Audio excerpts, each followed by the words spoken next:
হে আল্লাহ রব্বুল আলামিন, বাংলাদেশের উপরে তুমি রহমত নাজিল করো আল্লাহ রব্বুল আলামিন।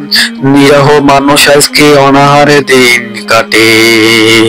হে রব্বুল আলামিন, বাংলাদেশের ভিতরে তুমি তোমার রহমত নাজিল করো, আর বাংলাদেশটাকে তুমি আল্লাহ ইসলামের শাসক গোষ্ঠী কায়েম করে দাও রব্বুল আলামিন। আমরা এখন দেখছি নিরহ মানুষের উপরে ইহুদিবাদী শাসকরা যে রকমের অত্যাচার করছে।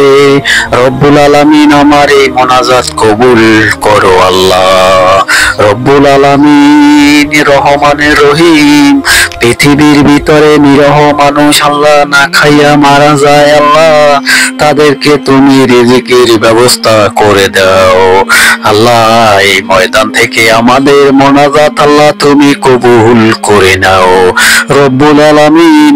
লক্ষ লক্ষ মানুষের ভিতরে কার মোনাজাত কবুল হবে আল্লাহ তুমি একমাত্র জানো রব্বুল আলামিন। পৃথিবীর ভিতরে ফিতনা ছড়িয়ে আছে, আমরা ফিতনা থেকে তোমার কাছে আল্লাহ আশ্রয় চাই রব্বুল আলামিন। পৃথিবীর ভিতরে যে সমস্ত জালেম সরকার আছে তাদেরকে তুমি ধ্বংস করে দাও। পৃথিবীটাকে আল্লাহ তুমি ইসলামিক শাসন দিয়ে পরিপূর্ণ করে দাও। পৃথিবীর ভিতরে এমন এমন মানুষ আছে আল্লাহ না খাইয়া দিন যায় রব্বুল আলামিন। রহমানের রহিম, হে আল্লাহ তুমি না গফফার, তুমি না রহমান আল্লাহ তুমি রহিম। তুমি পৃথিবীর সর্বশ্রেষ্ঠ মালিক আল্লাহ। পৃথিবীরটাকে আল্লাহ তুমি ইসলামিক শাসন দিয়ে আল্লাহ পরিপূর্ণ করে দাও।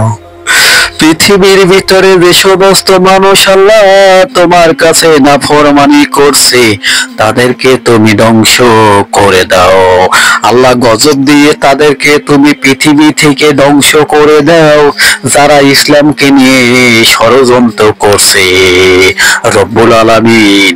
রব্বিল হামাহুমা কামা রব্বায়ানি সগীরা রব্বুল আলামিন। ইহুদিরা মুসলমানের সাথে বন্ধুত্ব করে পৃথিবীটারে ধ্বংস করতে চায়। আমিন।